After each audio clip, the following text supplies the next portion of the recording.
Antes de conocer a Cristo, en el mundo del que vengo, teníamos un nombre para los cristianos. Los llamábamos los faros. No es una metáfora. Desde el reino espiritual, una persona que camina en santidad, que vive de verdad para Dios, brilla con una luz cegadora. Es una luz pura, radiante, imposible de ignorar. Pero cuando tú, como creyente, elegías pecar en secreto, esa luz parpadeaba, se agrietaba, y para nosotros, una grieta en esa luz era una invitación, era una puerta abierta de par en par, y siempre entrábamos por ella. En los próximos minutos no solo voy a contaros lo que veíamos desde el otro lado, voy a mostraros, con detalles que nunca he contado, cómo usábamos esas grietas para entrar en vuestras vidas, en vuestras familias y en vuestras iglesias. Vas a entender por qué tus pecados secretos nunca lo son de verdad. Si este mensaje ya te está tocando, te pido que te suscribas y actives las notificaciones, porque lo que vas a oír puede cambiar tu vida. Y déjame una pregunta en los comentarios. ¿Alguna vez has sentido que una mala decisión te ha dejado espiritualmente expuesto? Esta visión no era algo que aprendí en un libro, era mi realidad diaria durante 22 años como sumo sacerdote satánico. Ver esas luces, cazar esas grietas, era mi trabajo, mi misión era apagar faros. La promesa que te hago es que al final de mi historia, sabrás exactamente cómo el enemigo explota tus debilidades, y más importante, cómo cerrar esas puertas para siempre. Pero para que entiendas cómo llegué a comandar ejércitos en la oscuridad, necesito llevarte al principio, a una casa ruinosa en Andalucía, donde todo comenzó con un ruido en el sótano. Aquella casa en Andalucía no era solo un hogar roto, era un lugar espiritualmente enfermo. Recuerdo el miedo como algo físico, un frío constante que subía del sótano. Mi padre pasaba horas allí abajo, y desde mi cuarto se oían murmullos bajos, un cántico que no era de este mundo. A veces un olor extraño subía por las escaleras, una mezcla de incienso quemado y algo más, algo metálico y dulce. Mi madre no pudo soportarlo, la vi hacer la maleta un martes por la mañana y su silencio fue más aterrador que cualquier grito. Cuando se fue, la oscuridad de la casa pareció tragarse la poca luz que quedaba. Tenía 14 años y un vacío que dolía físicamente. Me sentía invisible, desprotegido, una presa fácil para el mundo. Fue entonces cuando apareció mi tío. No vino con cuernos ni un tridente, vino con una sonrisa comprensiva y una promesa. Me sentó en la cocina, me miró a los ojos y me dijo: el mundo, incluso Dios, te han abandonado. Nosotros te enseñaremos a controlar todo para que nadie vuelva a hacerte daño. Para un chaval que se sentía impotente, esas palabras no eran una tentación, eran un salvavidas. Me estaba ofreciendo poder, pero lo que yo oí fue protección. Lo que oí fue familia. No me llevó a un lugar terrorífico, me llevó a una reunión en una casa de campo. Había gente aparentemente normal, sonreían, compartían comida, pero en sus ojos vi el mismo poder que mi tío me había prometido. Me hablaron de controlar tu destino, de no ser una víctima. Por primera vez en años no me sentí solo, me sentí visto, me sentí parte de algo fuerte. Me ofrecieron protección, conocimiento, una familia, y yo lo acepté todo, sin entender que ese primer paso era un contrato que me llevaría a descender a lugares que ni siquiera sabía que existían. Mi tío cumplió su palabra. Al principio, todo eran beneficios, pequeñas cosas. Necesitaba dinero. Aparecían billetes en mi cartera. Alguien se metía conmigo en el instituto. Al día siguiente caía enfermo, sin explicación. Me enseñaron a proyectar mi voluntad, a influir en la gente. Por primera vez en mi vida, sentía que tenía el control. Dejé de ser la víctima asustada de aquella casa en ruinas para convertirme en alguien respetado, incluso temido. La sensación era adictiva, un veneno dulce que bebí sin dudar porque calmaba la sed de un chico que se sentía abandonado por todos. Pero cada nuevo nivel de poder exigía un peaje más oscuro. Los sencillos rituales en el campo dieron paso a ceremonias en sótanos cerrados, donde el aire era helado y olía a azufre y a algo metálico, a podredumbre. El cántico ya no era sobre el poder personal, sino sobre invocar presencias, hacer pactos. Sentía como algo frío se asentaba dentro de mí, una fuerza ajena que me usaba como canal. Ascendí de acólito a sacerdote, y la gente del aquelarre me miraba con una mezcla de admiración y pavor. Yo lo confundía con respeto, sin darme cuenta de que me estaba convirtiendo en una jaula para demonios. Pronto, mis propios deseos dejaron de importar. La jerarquía me dio un nuevo propósito. Ya no se trataba de mí, sino de la guerra. Mi misión era estratégica: identificar y apagar los faros. Me convertí en un general en su ejército, encargado de desmantelar iglesias desde dentro, de sembrar división en familias cristianas y de silenciar a los creyentes que brillaban con demasiada intensidad. Pasé de ser un chaval que buscaba protección a un arma diseñada para destruir la única protección real que existe en este mundo. Era un cazador de luz y me enorgullecía de mi trabajo. Llegué a ser sumo sacerdote a lo largo de esos 22 años. Tenía poder, un nombre temido en toda España y la obediencia de cientos de personas. Pero empecé a ignorar las señales. Las pesadillas eran constantes, visiones de las mismas entidades que yo comandaba, recordándome que solo era un recipiente. A veces, al mirarme al espejo, mis ojos parecían negros, vacíos. Estaba perdiendo el control, pero me negaba a admitirlo. Creía que era el amo de mi propio infierno, sin entender que el poder que me habían dado nunca fue un regalo, era un préstamo, y el cobrador estaba a punto de llamar a mi puerta. El poder que me dieron era un veneno de acción lenta. La paz desapareció por completo. Cada noche era una batalla contra pesadillas tan reales que me despertaba gritando, con el cuerpo empapado en sudor frío. Durante el día, la paranoia me roía. Sentía que las mismas entidades que yo enviaba a otros me vigilaban, esperando mi más mínimo error para devorarme.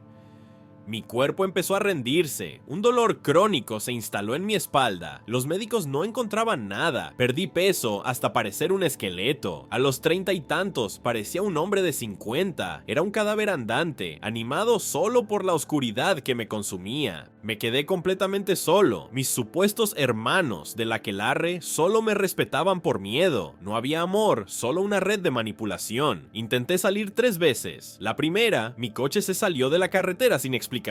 La segunda, el perro de un vecino, un animal dócil, me atacó con una furia salvaje. La tercera vez fue la peor. Me amenazaron directamente, no a mí, sino a la única persona de mi pasado con la que aún tenía un vago contacto. Me dijeron: "Sabemos dónde vive". Entendí que no había escapatoria. Era su prisionero, y el precio de la libertad era demasiado alto. El verdadero infierno no eran las amenazas, sino lo que pasó dentro de mí. Una mañana, tras un ritual agotador, me miré en el espejo del baño y no me reconocí. El hombre del espejo tenía mis rasgos, pero sus ojos estaban vacíos. Eran 2 pozos negros, fríos, sin vida. En ese instante, con el agua del grifo corriendo, lo comprendí todo. Yo no controlaba nada. Era una marioneta, un recipiente para ellos. Las promesas de poder eran una mentira. Había vendido mi alma y ahora ni siquiera era el dueño de mi propio cuerpo. Me habían vaciado por completo. Toqué fondo en un apartamento frío en las afueras de Madrid. Lo había perdido todo: la paz, las relaciones humanas, mi salud y mi propia alma. Estaba atrapado, sin fuerzas para luchar y demasiado aterrorizado para rendirme. Era un sumo sacerdote esclavo. Recuerdo estar sentado en la oscuridad, mirando la pared, sintiendo solo un vacío helado. Fue en ese estado de desesperanza absoluta, creyendo que no había salida, cuando recibí mi siguiente orden. Había un grupo de oración en una pequeña iglesia de Sevilla que estaba causando problemas. Mi misión era destruirlos, y no tenía ni idea de que esa misión sería mi salvación. Llegué a Sevilla con la arrogancia de un general que va a una batalla fácil. Desde mi apartamento en Madrid, la orden parecía sencilla: apagar un pequeño faro que brillaba demasiado. Reuní a mi equipo en una casa alquilada para el ritual. Encendimos las velas negras, dibujamos los símbolos y empezamos los cánticos para invocar a las entidades que debían asaltar a ese grupo de oración. Pero algo falló. La energía que lanzábamos se desvanecía, como si chocara contra un muro invisible. La frustración creció en la sala. Mis acólitos me miraban, esperando órdenes, pero yo solo sentía un frío desconcertante. Nuestro poder no servía de nada. Decidí usar mi vista espiritual, forzar la mirada para encontrar la fuente de esa resistencia. Lo que vi me heló la sangre. En medio de las luces brillantes de los demás, había un sol, una mujer anciana, de rodillas, que ni siquiera era consciente de nuestra presencia. Se llamaba Dolores. No era solo una luz, era una fortaleza de fuego puro, sólido, incandescente. Vi a los demonios de alto rango que envié, entidades que hacían temblar a hombres fuertes, chillar y retroceder con pánico al acercarse a ella. No podían tocarla. Sentí su pureza como una quemadura, una fuerza física que repelía nuestra oscuridad. En ese instante, 22 años de mi vida se convirtieron en una mentira. Toda la jerarquía, los pactos, el poder que creía poseer, era una farsa. Esa frágil anciana, armada solo con su fe, tenía más poder real en su dedo meñique que yo en todo mi ser. Por primera vez entendí que no estaba en el bando poderoso, sino en el bando perdedor. El terror me invadió, un miedo que nunca había conocido. No era miedo a fallar una misión, era el miedo a la verdad. Una pregunta silenciosa gritó dentro de mí: ¿quién es el Dios que puede hacer esto? Cancelé el ritual, dejé a mis acólitos allí, atónitos, y salí corriendo. Conduje sin rumbo durante horas, con esa pregunta resonando en mi cabeza. Terminé, no sé cómo, frente a esa misma iglesia. El sol empezaba a salir. Entré, el aire se sentía espeso, diferente. Un hombre estaba limpiando, era el pastor. Me miró, sin miedo, solo con una extraña compasión. Apenas pude hablar. Las palabras salieron rotas, un susurro ronco. He visto a la mujer. Necesito saber quién es su Dios. Caí de rodillas, no por reverencia, sino porque mis piernas no podían sostenerme más. Ese pastor se arrodilló conmigo. Esa mañana, en el suelo frío de una iglesia que había venido a destruir, entregué los pedazos de mi vida a Jesús. Al día siguiente, por primera vez en más de 2 décadas, me desperté sin el grito de las pesadillas en mi cabeza. La oscuridad seguía ahí, al acecho, pero ya no estaba dentro de mí. Había un silencio, una paz extraña y frágil. Si esta parte de mi historia te ha tocado, te pido que le des un me gusta. Y me gustaría leerte en los comentarios. ¿Has vivido un momento en que el poder de Dios se hizo tan real que lo cambió todo para ti? En aquellos primeros días, sentado con el pastor, empecé a entender lo que había estado viendo durante 22 años, pero sin la terminología correcta. Me explicó cómo se ve el pecado en el reino espiritual. La lujuria, por ejemplo, no era solo un pensamiento, dejaba un residuo oscuro y pegajoso en la luz de una persona, como alquitrán. El chisme y la calumnia aparecían como pequeños fragmentos afilados de cristal incrustados en su aura, haciendo que sangrara luz. Pero la falta de perdón era lo peor de todo. Era como un cáncer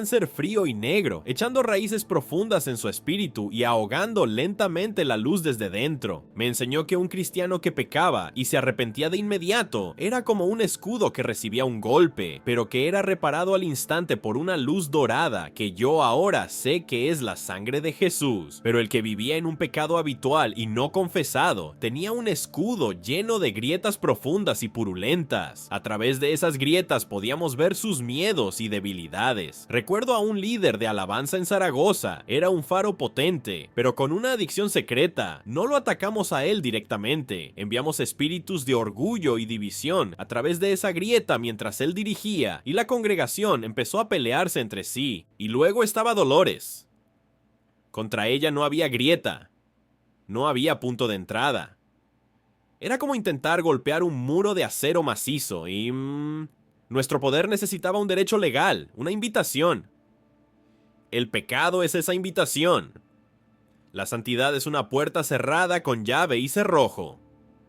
Solo podíamos quedarnos fuera y observar cómo brillaba. En esos días entendí las 2 revelaciones más grandes de mi vida. ¿Cómo se veía el pecado desde el infierno? ¿Y por qué la santidad era una fortaleza impenetrable? Pero entender la verdad no significaba que la guerra hubiera terminado. Para mí, la verdadera batalla acababa de empezar. La noche después de arrodillarme en esa iglesia, el infierno vino a por mí. No es una metáfora. Sentí unas manos heladas apretándome el cuello, ahogándome en mi propia cama. Figuras oscuras se movían en las esquinas de la habitación y oía la voz de mi antiguo maestro en mi mente, no gritando, sino susurrando con una calma aterradora, amenazando con destruir a cada persona que había amado. No sabía cómo rezar, no sabía teología, lo único que tenía era un nombre que apenas había aprendido a pronunciar, y lo repetí una y otra vez hasta que el sol salió. La guerra externa dio paso a una interna, igual de brutal. El enemigo usaba mis propios recuerdos como un arma. Cada acto atroz que cometí durante esos 22 años se proyectaba en mi mente, seguido del susurro. Eres demasiado sucio. Dios nunca podría perdonar esto. Eres un fraude. La culpa era paralizante. Fue mi pastor quien me dio el arma para esta batalla.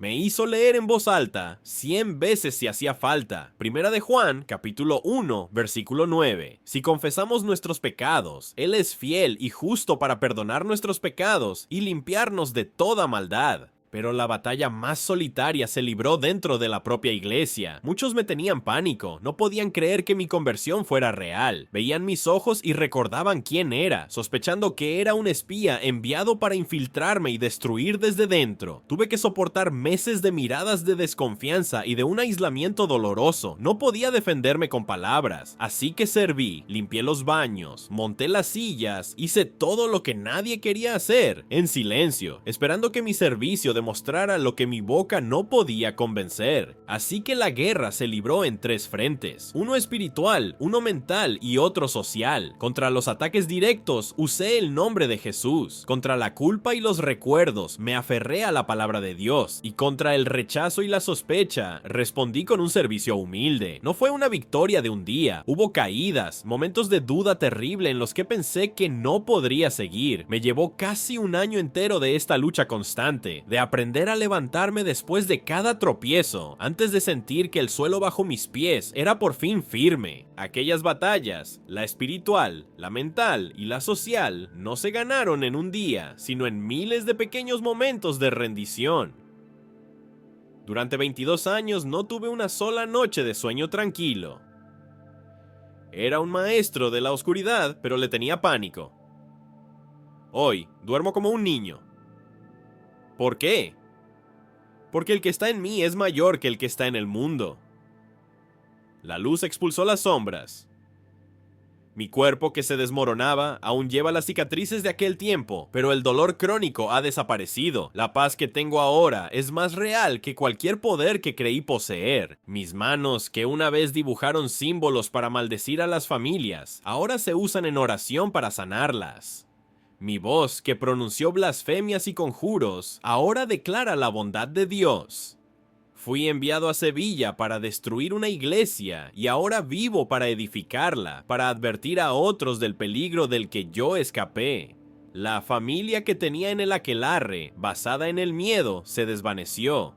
Y en su lugar, Dios me dio una familia de verdad, gente que me acogió sin juzgar mi pasado. El pastor que se arrodilló conmigo aquel día es hoy uno de mis mejores amigos. Creía que era un amo, pero era el esclavo más patético de todos. Cambié mi alma por un poder que me estaba destruyendo por dentro. Al caer a los pies de Jesús, renuncié al poder de controlar a los demás y recibí el poder de controlarme a mí mismo. Por su gracia, perdí un amo cruel y gané un padre amoroso. Pero no penséis que todo es fácil. El orgullo y la ira son cicatrices en mi alma con las que todavía lucho. La diferencia es que ahora sé a quién correr cuando esas viejas sombras intentan volver a susurrarme al oído. La gente que me conoció entonces y me ve ahora no puede creerlo. Dicen que soy otra persona y tienen razón. El viejo yo murió en el suelo de aquella iglesia. Dios restauró mi paz, me dio una nueva familia en la fe y un propósito, pero algunas pérdidas son permanentes. Nunca recuperé la relación con mi familia de sangre. Es una herida que llevo como recordatorio del precio de mis decisiones, y es precisamente por todo lo que he visto en ambos mundos que tengo que compartir con vosotros una última lección, una verdad que puede salvaros la vida. Soy la prueba viviente de que el mundo espiritual es real y opera bajo principios de derecho legal. No os engañéis, vuestro pecado secreto es un anuncio público en el reino espiritual, es un felpudo de bienvenida para las mismas fuerzas que quieren destruiros a vosotros, a vuestra familia y a vuestra iglesia. Cada vez que elegís ocultar algo en la oscuridad, estáis colgando un cartel de abierto para el enemigo. Lo sé, porque durante 22 años mi trabajo consistió en buscar esos carteles y entrar sin llamar a la puerta. Os lo ruego, mirad vuestra vida. ¿Qué puertas habéis dejado abiertas? ¿Qué grietas hay en vuestra armadura? No caminéis, corred hacia Dios. Confesadlo todo. Arrepentirse no es solo pedir perdón, es dar media vuelta y caminar en la dirección opuesta con todas vuestras fuerzas. Dejad que la sangre de Jesús os lave y selle esos puntos de entrada para siempre. Vuestra santidad no es para ganar la salvación, es para caminar en la autoridad y la protección que ya se os ha dado como hijos de Dios. Y si estás en el mundo del que yo salí, si me estás escuchando ahora, sabes que el poder que manejas es real, pero también conoces el miedo, has visto la luz de los verdaderos creyentes y sabes que es diferente, que es pura. Esa luz no es un mito, es una persona y su nombre es Jesús. Y te aseguro, Él tiene el poder absoluto para romper tus cadenas, igual que rompió las mías. No hay pacto que su sangre no pueda anular. No hay oscuridad que su luz no pueda vencer. Si este testimonio ha tocado tu corazón, te pido que te suscribas para no perderte más historias de transformación. Dale a me gusta para que este mensaje llegue a más gente y compártelo con alguien que necesite escucharlo hoy. Y por favor, déjame tu historia o tu petición de oración en los comentarios. Quiero orar por ti. Recuerda, el enemigo busca grietas para apagar tu luz, pero un corazón rendido a Cristo se convierte en un faro inexpugnable, en una fortaleza de luz que ni todo el infierno puede apagar.